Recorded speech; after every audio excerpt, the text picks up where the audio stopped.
ایک ایتھیسٹ نے کمنٹس کیے ہوئے تھے میرے کلپ کے بارے میں کہ اس نان سینس مولوی کی نان سینس باتوں کے 1 ملین ویورز، اور وہ ایک فلاں اتنا بڑا سائنسدان ہے، اتنی سینس والی باتیں کرتا ہے، اس کے صرف 5000 ویورز.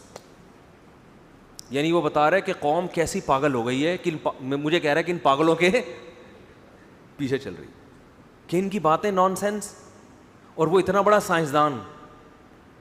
مجھے اس کا نام ابھی یاد نہیں ہے، پھر میں اس کی ریسرچ کیا نا یہ کون ہے بھائی، پتہ چلا بہت بڑی فلم ہے، کوئی اچھا ہے، یعنی کوئی برا آدمی نہیں ہے.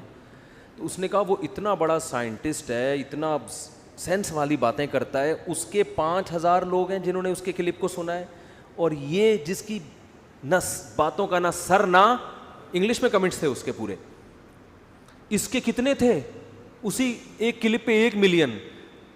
میں نے کہا انداز برائی کا ہے مگر ہو کیا رہی ہے تعریف. اس کو پتہ نہیں کہ تو میری برائی نہیں کر رہا، تو میری کیا کر رہا ہے. وہ اصل میں قوم کی برائی کر رہا ہے کہ یہ دیکھو کیسے بیکار لوگ ہیں، ان مولویوں کی فضول قسم کی باتیں ملین لوگ سن رہے ہیں. اتنا بڑا سائنسدان ہے، اس کی باتیں 5000 لوگ بھی نہیں سن رہے. تو میں بتاتا ہوں کیوں نہیں سن رہے. آئیے ہم آپ کو بولو بتاتے ہیں. یہ جو آپ نے، میں اس سائنسدان کے خلاف نہیں ہوں. دیکھو جتنے بھی علوم ہیں نا، علوم، ہر علم کا ایک مخصوص ٹاپک ہوتا ہے جس کی ہر ایک کو ضرورت نہیں ہوتی. مثال کے طور پر کڈنی کا اسپیشلسٹ ہے کوئی ڈاکٹر، وہ کڈنی کے بارے میں آپ کو اویئرنیس دے رہا ہے. اس کے ویور زیادہ اس لیے نہیں ہوں گے کہ ہر آدمی کو کڈنی کے مسائل نہیں ہوتے. تو چاہے وہ سڈنی کا بھی ڈاکٹر ہوگا تو بھی کڈنی کا مریض اس سڈنی کے ڈاکٹر کی بات بھی، یعنی جو کڈنی کا مریض نہیں ہے وہ سڈنی والے کے ڈاکٹر کی بات بھی نہیں سنے گا. سمجھ رہے ہو؟ کیونکہ کڈنی کا ہر ایک کا مسئلہ تھوڑی ہے. کوئی ڈینٹسٹ ہے، اب وہ باتیں کر رہا ہے، بہت بڑا ڈینٹسٹ ہے، تو ہر آدمی کو دانت کے مسائل بولتے کیوں نہیں بھائی؟ نہیں ہوتے. کوئی جنرل فزیشین ہے، وہ ویسے ہی آپ کو عام طور پہ صحت کی باتیں بتا رہا ہے، اس کے تھوڑے سے لوگ زیادہ ہوں گے کہ ایک عام صحت کے بارے میں لوگ معلومات زیادہ چاہتے ہیں. لیکن صحت ہر آدمی کا مسئلہ نہیں ہے، اس لیے کہ صحت کی قدر تو اس وقت ہوتی ہے جب آپ بیماری کی طرف جاتے ہیں. 20-25 سال کے لڑکوں کو صحت وقت کبھی نہیں، وہ پراٹھے نہیں کھانے ہوئے ہیں، بھاڑ میں جائے سب کچھ کھاؤ، کیونکہ ان کو کچھ ہو ہی نہیں رہا. 25-26 سال کی عمر میں، 18-20 سال کی عمر میں آپ جو مرضی پھوڑنا ہے پھوڑ دو نہ کوئی کولیسٹرول کا مسئلہ پیدا ہوتا ہے. ایک صاحب نے میرے صحت پر بیان سنا، مجھے کہتے ہیں یار میں تو صبح نہار منہ 1 پلیٹ پوری ملائی کی کھاتا ہوں، کھاؤں؟ میں نے کہا کھاؤ یار، پھوڑو. ایج کم ہے ان کی. ہاں جب آپ 45-50 سال کے ہو جائیں پھر آپ صبح صبح ملائیاں پھوڑ دیں گے تو پھر آپ پھٹ پھٹا کے دھماکے سے ختم ہو جائیں گے. آپ بہت جلد، اس کا مطلب ہے آپ پھٹنے کے لیے تیار ہیں. یا تو ایکسرسائز کریں. لیکن یہ 20-25 سال یہ تو کھاؤ یار، بس جائیدادیں نہ کھاؤ، بہنوں کی وراثت نہ کھاؤ، باقی جو کھانا ہے کھاؤ آپ. تو یہ اب صحت کے مسائل تو 45-50 سال کے بعد والے لوگ دیکھیں گے نا. تو ڈاکٹر بہت پڑھا لکھا ہوتا ہے، اس میں دو رائے نہیں ہے، وہ اپنی فیلڈ میں ماہر ہے. کوئی سائنٹسٹ ہے، بہت پڑھا لکھا ہوتا ہے، لیکن وہ ایک مخصوص شعبے میں کام کر رہا ہے. مذہب جو ہے نا، مذہب وہ بیسک چیزیں آپ کو بتاتا ہے جو ہر انسان کے لیے ضروری ہیں، اور اس میں کافر کو بھی، حتیٰ کہ ڈاکٹر، انجینئر، سائنٹسٹ کو بھی گائیڈنس چاہیے. سمجھ میں نہیں آ رہی بات؟ اس میں کڈنی کے اسپیشلسٹ کو بھی گائیڈنس چاہیے، اس میں ڈینٹسٹ کو بھی گائیڈنس چاہیے، اس میں آئی اسپیشلسٹ کو بھی گائیڈنس چاہیے، اس میں ایک انجینئر کو بھی گائیڈنس چاہیے، اس میں ایک سائنٹسٹ کو بھی گائیڈنس چاہیے. تو اس لیے مذہبی اسکالرز جو ہیں ان کے لسنر دوسروں سے، بولو نا، زیادہ ہوتے ہیں. نہیں آ رہی بات؟ وہ ہر چیز میں آپ کی رہنمائی کرتے ہیں.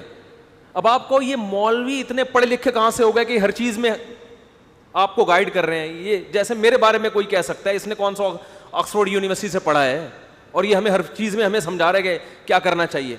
دیکھو میرے لسنر میں ڈاکٹر بھی ہیں، انجینئر بھی ہیں، سائنسدان بھی ہیں، پائلٹ بھی ہیں. پائلٹ میں جنگی جہازوں کے پائلٹ بھی ہیں اور PIA کے جہازوں کے پائلٹ بھی ہیں، ٹھیک ہے نا. ایئر ہوسٹس، میں تو ایئرپورٹ پہ تھا، ایک ایئر ہوسٹس آئی، کہنے لگی میں نے آپ کے ایئر ہوسٹس پہ اخلاق والا بیان سنا ہے، بڑا مزہ آیا. میں نے ایئر ہوسٹس کے اخلاق پہ بیان کیا تھا نا. ایئر ہوسٹس کے جو اتنے اچھے اخلاق ہیں اس پہ اس کو پیسے ملتے ہیں، ثواب بالکل بھی نہیں ملتا. ثواب جب ملے گا جب یہ اخلاق اپنے ابا کے ساتھ بھی ہو. وہاں پیسے نہیں ملیں گے، صرف کیا ملے گا؟ اپنے شوہر کے ساتھ بھی اسی اسٹائل سے بات کریں. اب دیکھو آپ جہاز میں سفر کرتے ہو تو بٹن دباتے ایئر ہوسٹس آ جاتی ہے, ہوتا ہے کہ نہیں ہوتا؟ کیا چاہیے آپ کو, آپ یہ چاہیے لے آئے گی, پھر اور کچھ چاہیے لے آئے گی, 10 دفعہ لے کر آئے گی. یہی اگر آپ کی بیوی بن جائے, بٹن پہ پاؤں رکھ کے آپ کھڑے ہو جاؤ, پاؤں رکھ کے اس میں ایلفی ڈال دو بٹن میں کہ دبا رہے, ایک دفعہ بھی نہیں آئے گی. کیا خیال ہے؟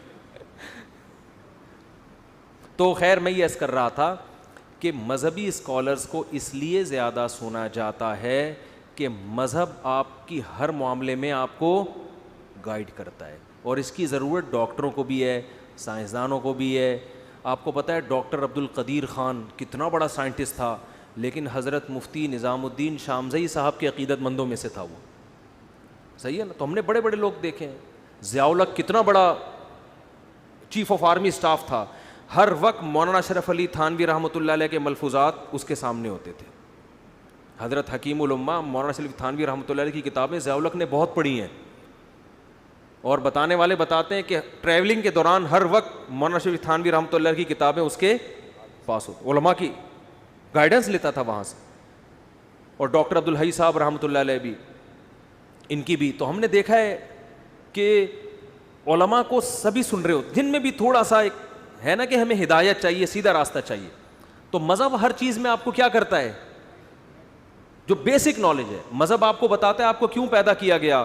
سائنسدان آپ کو نہیں بتا سکتا کہ آپ کو کیوں پیدا کیا گیا. وہ آج تک یہ مسئلہ سائنسدانوں کا ہے ہی نہیں, جو پیدا کرنے والا ہے وہ بتائے گا نا میں نے کیوں بنایا. دیکھو مسلم لیگ کے سابق صدر کو جب نکالا گیا تو انہوں نے کہا مجھے کیوں نکالا, تو یہ سوال کس سے تھا, پی ٹی آئی سے تھا یا ججز سے تھا نا. جنہوں نے نکالا ہے ان سے پوچھا جاتا ہے. میں نہیں کہہ رہا صحیح نکالا غلط نکالا, میرا مقصد کسی کا مذاق اڑانا نہیں ہے. یہ سوال کس سے تھا, حکمرانوں سے. تو جب بھی کوئی کام ہوتا ہے کام کرنے والے سے پوچھا جاتا ہے یہ کام آپ نے کیوں کیا. ہم بنے نہیں ہیں, بنائے گئے ہیں. بنانے والے سے پوچھا جائے گا ہمیں کیوں بنایا. اس کا جواب جاپان کے سائنسدانوں کے پاس نہیں ہے, جس کا جواب ڈاکٹر عبد القدیر خان کے پاس نہیں ہے.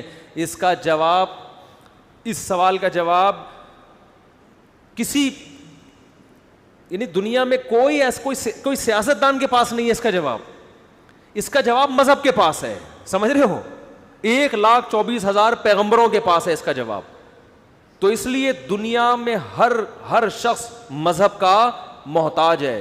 پھر مذاہب بہت سارے ہیں, تو مذہبی لسنر کو سب سے زیادہ دنیا میں اس وجہ سے سنا جاتا ہے, اور مذہب میں صرف اسلام کو زیادہ سنا جاتا ہے, اسلام کے علاوہ کسی اور کو نہیں, کیونکہ ان کے پاس سرے سے گائیڈنس ہے ہی نہیں. آپ کہہ سکتے ہیں جب مذہبی لسنر کو سنا جاتا ہے تو مذہب میں تو عیسائی بھی ہے, مذہب میں تو یہودی بھی ہے. او بھائی وہ تحریف شدہ مذہب ہے, ان کے پاس تعلیمات ہے ہی نہیں. تو جب ان کے پاس آسمانی کتابیں اصل شکل میں موجود نہیں ہیں, ان کے پاس ان کے فقہا کا ان کے قرآن و سنت سے اخذ کردہ نظام ہی نہیں ہے. یہ سب سے زیادہ دنیا میں کس کو سنا جاتا ہے, اسلامک اسکالرس. سمجھ میں نہیں آ رہی میرا خیال ہے بات. تو یہ وجہ ہے کہ وہ ڈاکٹر فلاں دامت برکاتہم جو اتنے بڑے تھے, ان کے صرف 5,000 اور ایک پاکستانی جس کو کوئی ویسے ہی دنیا میں پاکستانیوں کو سننا پسند نہیں کرتا, اس کے ایک نان سینسیبل باتیں کرنے والا, وہ والی باتیں کرنے والے کے کتنے ہیں بولو, 1 ملین. تو یہ ہمارا کمال نہیں ہے بھائی, یہ کس کا کمال ہے, اسلام. اور ہم جاہل ہی صحیح. یہ لوگ کہتے ہیں نا یہ تو پڑھے لکھے ہیں نہیں, تو کسی یونیورسٹی سے نہیں پڑھا. ہم پڑھے لکھے نہیں ہیں لیکن ہم نے مذہب کو پڑھا ہے, اس مذہب کو پڑھا ہے جو ہر چیز میں آپ کو کیا کرتا ہے, گائیڈ کر, جس کا یہ دعویٰ ہے کہ میرے مقابلے کے قوانین کسی کے پاس نہیں ہے, جو باتیں میرے پاس ہیں وہ دنیا میں کسی کے پاس نہیں ہیں. تو اس کو پڑھنے کی وجہ سے سنا جا رہا ہے. یہ ہمارا کمال نہیں ہے, یہ کمال کس کا ہے, اسلام کا کمال ہے.